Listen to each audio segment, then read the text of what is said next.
Subscribe now and press the bell icon. Never miss an update. Hello friends, welcome to our YouTube channel. और आज हम आपको बताएंगे छत्तीसगढ़ आर्थिक सर्वेक्षण 19 और 20 के बारे में, जो कि हाल ही में छत्तीसगढ़ सरकार ने फरवरी 2020 में रिलीज किया है। और इसमें टोटल 16 चैप्टर हैं, जिसका हम चैप्टर वाइज अध्ययन करेंगे अलग अलग वीडियो में। तो आज के इस वीडियो में हम लेकर आए हैं अध्याय 1 आर्थिक स्थिति एक समीक्षा, जिसमें हम विस्तार से चर्चा करेंगे जीएसडीपी और विभिन्न क्षेत्रों की उसमें हिस्सेदारी के बारे में। तो मैं हूं आपका दोस्त केशव देवांगन और आप देख रहे हैं अनरिवीलिंग विजडम। दोस्तों, इस स्लाइड में हम भारत की अर्थव्यवस्था और उसकी स्थिति के बारे में जानेंगे कि भारत की वर्तमान में स्थिति क्या है, क्या रैंकिंग है वर्ल्ड में, इसके बारे में हम चर्चा करेंगे। तो एक अंतर्राष्ट्रीय संस्था है जिसे हम इंटरनेशनल मॉनेटरी फंड या अंतर्राष्ट्रीय मुद्रा कोष बोलते हैं, जो कि एक विश्व अर्थव्यवस्था दृष्टिकोण नामक की एक मैगजीन निकालती है, जो हाल ही में उसने अक्टूबर-नवंबर 2019 में निकाली है, जिसको हम वर्ल्ड इकोनॉमिक आउटलुक भी बोलते हैं। उसके मैगजीन के हिसाब से जो भारत की जीडीपी स्थिर भाव पर, सकल घरेलू उत्पाद स्थिर भाव पर अगर भारत की रैंकिंग देखें तो दुनिया में रैंकिंग भारत की 5वीं है। और दूसरा एक टर्मिनोलॉजी है that is called purchasing power parity, जिसको हम हिंदी में क्रय शक्ति अनुपात बोलते हैं। इसके हिसाब से भारत की रैंकिंग 3री है। तो सकल घरेलू उत्पाद स्थिर भाव पर, जो कि हम पुराने वीडियो में बेसिक्स में हमने कवर किया था, उसके हिसाब से अगर रियल टर्म्स में वैल्यू में देखें तो 5वीं रैंकिंग है भारत की, जिसमें पहले रैंकिंग पे अमेरिका है, दूसरे पे चीन, तीसरे पे जापान, चौथे पे जर्मनी और 5वें पे भारत का स्थान आता है। क्रय शक्ति अनुपात, इसके बारे में हम थोड़ा विस्तार में चर्चा करते हैं। क्रय शक्ति अनुपात किसी दो देश की मुद्राओं के बीच कंपैरिजन है। जैसे कि हम भारत की मुद्रा रुपया है और यूएस की मुद्रा डॉलर है, तो डॉलर और रुपयों में जो हम कन्वर्जन रेट देखते हैं, $1 = 75 रुपए के बराबर वर्तमान में चल रहा है। तो क्रय शक्ति अनुपात से हम किसी देश की लिविंग स्टाइल के, लोगों की लिविंग स्टाइल के बारे में पता कर सकते हैं। तो उस अनुपात में जो जीडीपी का वैल्यू है, उसके हिसाब से भारत की रैंकिंग 3री है। पहले स्थान पर चाइना है, दूसरे स्थान पे अमेरिका है और तीसरा स्थान पे भारत है। दोस्तों, अब हम बढ़ते हैं भारतीय अर्थव्यवस्था के विकास दर की ओर। देखते हैं भारतीय अर्थव्यवस्था का विकास दर 2019-20 में क्या रहा। 2018-19 वित्तीय वर्ष में भारतीय विकास दर रहा 6.8%। ये जो विकास दर है यह स्थिर भाव पर है, जिसमें बेस रेट या बेस ईयर 2011-12 को कंसिडर किया गया है। 2019-20 में जो डेटा हमें प्राप्त हुआ है आर्थिक सर्वेक्षण से, दोस्तों मैं आपको क्लियर कर दूं कि ये जो डेटा है 2019-20 का, ये अनुमानित डेटा है, प्रोजेक्टेड डेटा है, क्योंकि 2019-20 जो वित्तीय वर्ष है वो मार्च 2020 में समाप्त होता है और ये जो इकोनॉमिक सर्वे है ये फरवरी में ही रिलीज कर दी गई थी। तो ये जो डेटा है वो प्रोजेक्टेड है। तो 19-20 में 5% आर्थिक विकास दर दर्ज की गई या प्रोजेक्ट की गई भारत की, और इसकी जो औसत वृद्धि दर है, औसत वृद्धि दर हमें प्राप्त होती है 5.9। तो दोस्तों, इस स्लाइड से क्या क्या क्वेश्चन बन सकता है। इस स्लाइड से ये क्वेश्चन बन सकता है कि भारत की रैंकिंग वर्ल्ड में क्या है in terms of GDP and in terms of perpetual power parity. तो जो परचेसिंग पावर है उसके हिसाब से भारत की स्थिति क्या है वर्ल्ड में, ये क्वेश्चन बन सकता है। दूसरा क्वेश्चन विकास दर पे बन सकता है। जो ये डेटा है ये आपको याद रखना बहुत जरूरी है, क्योंकि औसत वृद्धि दर जनरली पूछा जाता है। तो दोस्तों, हम बढ़ते हैं नेक्स्ट स्लाइड की ओर। अब हम बात करेंगे इस स्लाइड में छत्तीसगढ़ की अर्थव्यवस्था और उसकी आर्थिक स्थिति के बारे में। साथ ही हम देखेंगे कि जनगणना 2011 के हिसाब से क्या क्या डेटा है जो परीक्षा के पॉइंट ऑफ व्यू से हमें याद रखने बहुत ज्यादा जरूरी है। तो जनगणना 2011 में हुई थी, जैसे आपको पता है, और जनगणना के हिसाब से छत्तीसगढ़ की जनसंख्या है 2.55 करोड़, जो कि भारत की जनसंख्या का 2.11% है। ये भी क्वेश्चन बन सकता है कि भारत की जनसंख्या का कितना प्रतिशत है छत्तीसगढ़ की जनसंख्या। और जनसंख्या के दृष्टिकोण से अगर हम लोग देखें तो पूरे भारत में छत्तीसगढ़ का 16वां स्थान है। पहले स्थान पे उत्तर प्रदेश है, जैसे आपको पता ही है, तो उसी हिसाब से छत्तीसगढ़ 16वें स्थान पे है। अब हम बात करते हैं लिंगानुपात, सेक्स रेशियो की। सेक्स रेशियो मतलब होता है कि 1000 पुरुषों पे कितनी महिलाएं हैं। अगर किसी देश की जनसंख्या के बारे में बात करें या किसी राज्य या किसी जिले की बात करें तो 1000 पुरुषों में कितनी महिलाएं हैं, उसे हम लिंगानुपात या सेक्स रेशियो कहते हैं। तो जो छत्तीसगढ़ का लिंगानुपात है जनगणना 2011 के अनुसार वो 991 है, मतलब 1000 पुरुषों में 991 महिलाएं हैं पूरे छत्तीसगढ़ में। ग्रामीण इलाकों की बात करें तो 1001 है, शहरी इलाकों में 956 है। तो शहरी इलाकों में ग्रामीण इलाकों की अपेक्षा थोड़ा कम है। अगर हम अनुसूचित जाति की बात करें that is called schedule caste तो 994 है। अनुसूचित जनजाति की बात करें तो 1020 है। तो इस तरह के डेटा वाले क्वेश्चन जनरली एग्जाम में पूछे जाते हैं। और दोस्तों अगर इन सब डेटा से एक और मैं चीज आपको बोलूं कि छत्तीसगढ़ में ऐसा कौन सा जिला है जिसमें सबसे ज्यादा लिंगानुपात है, तो वो कोंडा गांव है जहां पे 1033 लिंगानुपात है। तो ये क्वेश्चन भी आ सकता है आपके एग्जाम में। तो लिंगानुपात की दृष्टि से छत्तीसगढ़ का स्थान पूरे भारत में 5वें स्थान पे है। अब हम बात करते हैं साक्षरता दर की। साक्षरता दर छत्तीसगढ़ की 70.3% है। ये भी एक फैक्ट है जो आपको याद रखना है एग्जाम के पॉइंट ऑफ व्यू से। मातृत्व मृत्यु दर, मातृत्व मृत्यु दर यह है कि जो भी महिलाएं शिशु को जन्म देती है उसके बाद अगर माता की मृत्यु हो जाती है तो उसका रेट पूरे भारत में क्या है और छत्तीसगढ़ में क्या है। इसका दर जब भी हम निकालते हैं तो प्रति 1 लाख में निकालते हैं। तो 2001 और 2003 के मध्य एक डेटा आया था जिसमें मातृत्व मृत्यु दर इंडिया की 301 रिकॉर्ड की गई थी, जबकि छत्तीसगढ़ में यह डेटा काफी ज्यादा है, 379 है। उसके बाद 2017 में एक एसआरएस की रिपोर्ट आई थी जिसमें इंडिया का मातृत्व मृत्यु दर 122 था और छत्तीसगढ़ का मातृत्व मृत्यु दर 141 था, जो कि इंडिया से उस अभी भी काफी ज्यादा है। तो 2030 तक सस्टेनेबल डेवलपमेंट गोल में यह लक्ष्य निर्धारित किया गया है कि मातृत्व मृत्यु दर को 100 से कम किया जाएगा। तो ये भी एक डेटा है जो आपको याद रखना है। शिशु मृत्यु दर, शिशु मृत्यु दर या चाइल्ड मोर्टेलिटी रेट जो कि प्रति 1000 में हम निकालते हैं। जो भी शिशु है अगर वो जन्म के पश्चात अगर उसकी मृत्यु हो जाती है तो उसका एक दर या रेट कैलकुलेट किया जाता है। तो प्रति 1000 में 2000 सन में 77 थी दर छत्तीसगढ़ में, जो कि 2017 में 38 हो गई है, तो काफी कम हो गई है। तो दोस्तों इस स्लाइड में आप देख रहे हैं छत्तीसगढ़ की जनगणना 2011 के हिसाब से जो भी डेटा है वो आपको याद रखने हैं। और ये डेटा ना ही प्रीलिम्स पॉइंट ऑफ व्यू से इंपॉर्टेंट है अपितु मेंस में भी इसका काफी उपयोग है और आप इसका उपयोग एसे में भी कर सकते हैं। अब हम बात करेंगे सकल राज्य घरेलू उत्पाद छत्तीसगढ़ की, जिसमें तीनों क्षेत्रों कृषि क्षेत्र, उद्योग क्षेत्र, सर्विस क्षेत्र या सेवा क्षेत्र, तो इन सब का योगदान कैसा राज्य में घरेलू उत्पाद में रहा है, तो हम उसका कंट्रीब्यूशन पहले देख लेते हैं। पहला जो आपको दिख रहा है 16.81%, ये कृषि एवं संबद्ध क्षेत्र का है जिसको हम एग्रीकल्चर एंड अलाइड सर्विसेज या अलाइड सेक्टर भी कहते हैं। दूसरा है इंडस्ट्रियल सेक्टर जिसका प्रतिशत 46% है, जिसका सबसे ज्यादा योगदान है जीडीपी में। 37% है वो सर्विस सेक्टर है या सेवा क्षेत्र है।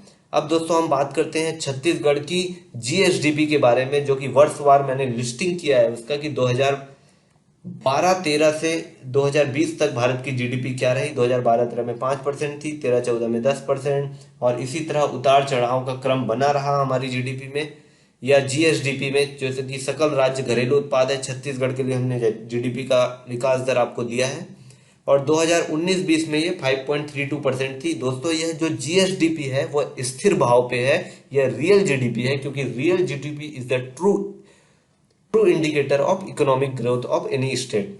तो 2019-20 में 5.32% थी। अगर हम इसका एवरेज करें तो औसत विकास दर पिछले 8 सालों में 5.58% रही। तो दोस्तों इस स्लाइड से भी आपको कुछ महत्वपूर्ण डेटा मिलता है जिसमें ये औसत विकास दर है, ये जनरली आपको पूछा जाता है। उसी तरह जो सेक्टोरियल कंट्रीब्यूशन है, क्षेत्रवार जो भागीदारी है जीएसडीपी में, ये सब भी क्वेश्चन बन सकते हैं सीजीपीएससी प्रीलिम्स में। और सीजीपीएससी प्रीलिम्स में हमेशा 10 से 12 क्वेश्चन इकोनॉमिक सर्वे के आर्थिक समीक्षा या आर्थिक स्थिति एक समीक्षा से ही आते हैं ज्यादातर क्वेश्चन। तो ये सब डेटा आपको याद रखने पड़ेंगे। तो हम क्षेत्रवार इन सभी का अध्ययन नेक्स्ट स्लाइड्स में करेंगे, जिसका हम विस्तृत रूप से चर्चा करेंगे। दोस्तों कृषि और संबंध क्षेत्र की हम पहले बात कर लेते हैं। यह एक प्राथमिक क्षेत्र है जिसका योगदान स्ट्रक्चरल कंपोजिशन है जीएसडीपी या जीडीपी का। इसमें क्या क्या चीज आती है हम देखते हैं। इसमें सबसे पहले आता है एग्रीकल्चर या कृषि, दूसरा आता है मछली पालन, तीसरा आता है वानिकी या वन उपज, और चौथा आता है पशुपालन। ये चारों से मिलकर कृषि एवं संबद्ध क्षेत्र बनता है, जिसको हम प्राथमिक क्षेत्र भी बोलते हैं जीडीपी का। तो इसमें हम वर्षवार इसका कृषि में कंट्रीब्यूशन देखते हैं। तो आप देख सकते हैं नीचे एक टेबल दिख रहा होगा आपको। इस टेबल में हमने 5-6 साल का डेटा कलेक्ट किया है। तो 2014-15 में क्या स्थिति थी जीएसडीपी की, 6.63% ग्रोथ रेट था। 2015-16 में वह ऋणात्मक हो गई। तो ये डेटा बहुत ज्यादा इंपॉर्टेंट हो जाता है कि सबसे ऋणात्मक डेटा कौन से वर्ष में हमें प्राप्त हुआ था कृषि एवं संबद्ध क्षेत्र में। तो इसका मुख्य कारण था कि कुछ जनपद सूखाग्रस्त पाए गए थे और सूखाग्रस्त उनको घोषित कर दिया गया था, इसलिए वहां पे ऋणात्मक जीएसडीपी नोट की गई थी। 2016-17 में काफी ज्यादा पैदावार हुआ कृषि के क्षेत्र में, तो उसमें 21% 21.28% जीएसडीपी दर्ज की गई। वेयर एज इन 2017-18 फिर से निगेटिव एक जीडीपी की धारा हमको दिखाई गई, और उसमें भी उसका मुख्य रीजन ये था कि प्रमुख कृषि फसल है जो कि मेन कंट्रीब्यूट करते हैं एग्रीकल्चर प्रोडक्शन में, उसका पैदावार काफी कम हुआ था, जिसकी वजह से ग्रोथ रेट काफी निगेटिव में चला गया था। 2018-19 में 10% रही। 2019-20 जो कि वर्तमान में सबसे कम जीडीपी ग्रोथ या जीएसडीपी ग्रोथ कृषि क्षेत्र में देखा गया 3.31%। और हम पूरा 8 साल का औसत वृद्धि दर देखें तो वो है 4.99%, जो कि 2012 से लेके 2020 तक का है। ठीक है, तो दोस्तों इस स्लाइड से क्या क्या क्वेश्चन निकल सकते हैं हम ये देखते हैं। तो सबसे पहला क्वेश्चन ये निकलेगा कि कृषि एवं संबंध क्षेत्र में क्या क्या सम्मिलित है। इस क्षेत्र में सम्मिलित है एग्रीकल्चर, फिशरीज, एनिमल हस्बेंड्री और वानिकी। तो इन सब के योगदान से कृषि क्षेत्र बनता है, और कृषि क्षेत्र के योगदान से उसका जीडीपी का निर्माण होता है या जीडीपी में वो सम्मिलित होता है। तो आप इसमें 2-3 इंपॉर्टेंट डेटा है। एक दो वर्ष में हमने देखा कि ऋणात्मक जीडीपी हमें दर्ज की गई थी 2015-16 में और 2017-18 में, तो ये जो फैक्ट्स है आपको याद रखने पड़ेंगे। इसके अलावा 2016-17 में सर्वाधिक जीडीपी जीएसडीपी दर्ज की गई थी कृषि क्षेत्र में 21.28%, तो ये भी डेटा आपको याद रखना है। तो बेसिकली ये सब 3-4 क्वेश्चन है जो इस स्लाइड से निकलते हैं, जो आपको ध्यान में रखना है और ये सब डेटा याद करना है। उद्योग क्षेत्र की हम बात करते हैं। उद्योग क्षेत्र में क्या क्या सम्मिलित है। उद्योग क्षेत्र में सम्मिलित है खनन, उत्खनन, निर्माण, विनिर्माण, जल आपूर्ति, विद्युत आपूर्ति और भी बहुत सारी चीजें हैं, जिसका हम अध्ययन अध्याय 3 राज्य आय में करेंगे, विस्तृत रूप से उसकी चर्चा करेंगे। इंग्लिश में अगर हम इसको बोले तो mining, construction, manufacturing, electrical supply या वाटर सप्लाई, पावर सप्लाई जिसको हम बोलते हैं, तो ये सब उद्योग क्षेत्र में सम्मिलित होते हैं और इन सब से मिलकर उद्योग क्षेत्र बनता है। तो इसका भी हम लोग वर्षवार कंट्रीब्यूशन हम लोग और ग्रोथ रेट हम लोग देख लेते हैं।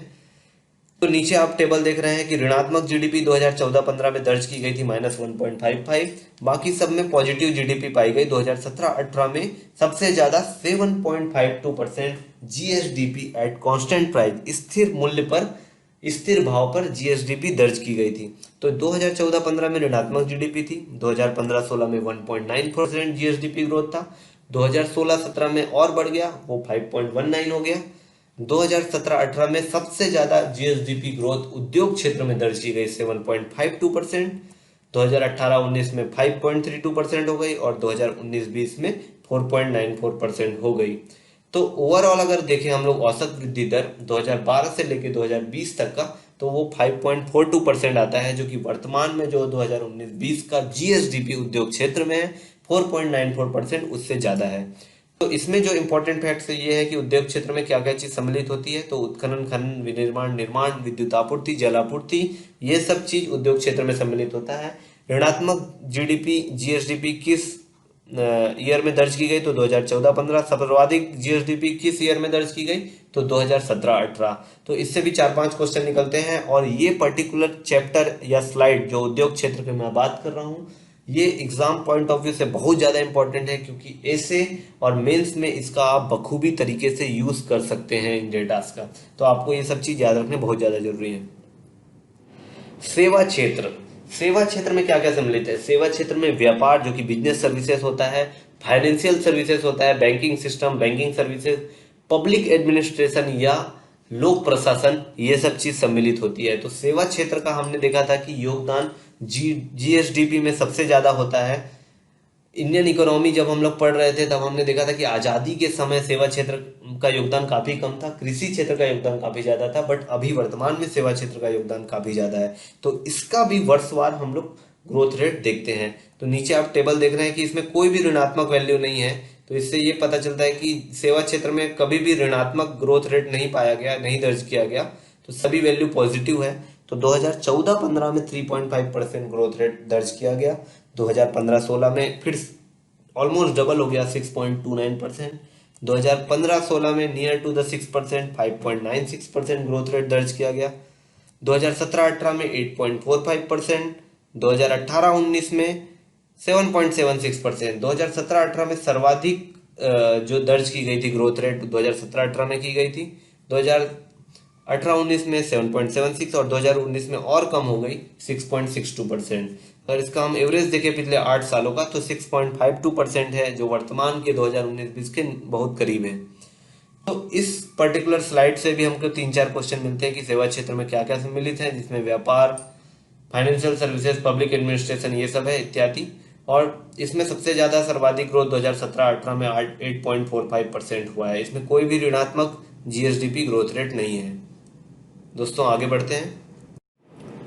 क्षेत्रों की जीएसडीपी में हिस्सेदारी हम लोग दोस्तों सेक्टोरियल कंट्रीब्यूशन अभी हम लोग देखेंगे कि एग्रीकल्चर, इंडस्ट्री और श्रमिक सेक्टर, प्राथमिक, द्वितीय एवं तृतीय क्षेत्र में जीएसडीपी की क्या हिस्सेदारी थी 2011-12 में और 2019-20 में, ये दोनों का हम तुलनात्मक अध्ययन करेंगे। देखते हैं 2011-12 में अगर आप ये टेबल देख पा रहे होंगे तो 2011-12 में कृषि का योगदान 18% था, जबकि 2019-20 में 16.8% था, तो 2% नियरली कम हो गया। उसी तरह इंडस्ट्री सेक्टर में हम बात करें तो 47% था और 19-20 में हम देखें तो 46%, 1% कम हो गया। सर्विस सेक्टर में देखें तो 34.63% था 2011 में और 2019-20 में वो 37% हो गया। तो इससे क्या क्वेश्चन आएगा, आपको क्या सब डेटा याद करना है? सब डेटा याद करने की जरूरत नहीं है, आपको सिर्फ वही डेटा याद करना है जिसमें काफी चेंजेस दिखाई दे रहा है। आप देख सकते हैं कि 9 साल का जो दरमियान है 2011 से लेकर 2020 में एग्रीकल्चर एवं इंडस्ट्री में जो कंट्रीब्यूशन है जीएसडीपी में वो इंक्रीज नहीं हुआ 9 सालों में, उल्टा कम हो गया 1-1%, जबकि सर्विस सेक्टर 3% ग्रो हो गया। तो ये क्वेश्चन बन सकता है कि 2011 और 2019-20 का अगर हम डेटा का तुलनात्मक अध्ययन करें तो सर्विस सेक्टर में ग्रोथ और उसकी हिस्सेदारी जीएसडीपी में बढ़ी है, जबकि एग्रीकल्चर और इंडस्ट्रियल सेक्टर में हिस्सेदारी कम हुई है 2011 के मुकाबले। तो ये क्वेश्चन इस स्लाइड से बन सकता है। आगे बढ़ते हैं दोस्तों। समर्थन मूल्य एमएसपी, मिनिमम सपोर्ट प्राइस। समर्थन मूल्य वह मूल्य है जो गवर्नमेंट द्वारा निर्धारित की जाती है किसी भी फसलों के लिए, और उस मूल्य पर सरकार किसानों से कोई भी फसल खरीदती है और वह मूल्य किसानों को अदा करती है। तो धान का समर्थन मूल्य क्या है? तो धान का सामान्य जो ग्रेड होता है उसका समर्थन मूल्य 1815 रुपए है। दोस्तों आपको लग रहा होगा ये टॉपिक मैं क्यों कवर कर रहा हूँ। बेसिकली आर्थिक समीक्षा में सभी चैप्टर्स का विवरण दिया गया है, सभी चैप्टर्स की थोड़ी थोड़ी बात दी गई है। फिर भी मैंने समर्थन मूल्य को इसलिए ऐड किया है क्योंकि समर्थन मूल्य से क्वेश्चन पूछा गया है पहले भी, तो इसको इसलिए मैंने ऐड किया है। धान ग्रेड ए का जो समर्थन मूल्य 1835 रुपए है। अब सरकार ने क्या किया गया, सरकार ने 2018-19 में जो खरीफ वर्ष था उसमें कुछ 15 लाख किसानों से 80.38 लाख टन धान खरीदा। तो ये डेटा जो है 80.38 लाख टन, कितना धान खरीदा सरकार ने 2018-19 में, ये डेटा भी आ चुका है सीजीपीएससी प्रीलिम्स में, इसलिए मैंने बेसिकली ये धान वाला चैप्टर कवर किया। तो दोस्तों इस पूरे वीडियो में हमने देखा कि जीएसडीपी क्या थी छत्तीसगढ़ की, वर्षवार उसका अध्ययन किया, क्षेत्रवार क्या भागीदारी थी जीएसडीपी में प्राथमिक, द्वितीय एवं तृतीय क्षेत्र की, वो हमने देखा। भारत एवं छत्तीसगढ़ की अर्थव्यवस्था और उसकी स्थिति के बारे में अध्ययन किया, धान का समर्थन मूल्य के बारे में जाना, और आगे भी हम चैप्टर्स में अलग अलग चीजों के बारे में जानकारी प्राप्त करेंगे। तो थैंक यू दोस्तों फॉर वॉचिंग माय वीडियोस। आप लोगों का काफी सुझाव हमें मिल रहा है, और भी इसी तरह कमेंट सेक्शन में आप हमें सुझाव देते रहिए, जिससे हमको नए नए टॉपिक्स पे वीडियो बनाने का मौका मिलेगा। तो डू सब्सक्राइब अवर चैनल और देखते रहिए अनरिवीलिंग विजडम। Thank you.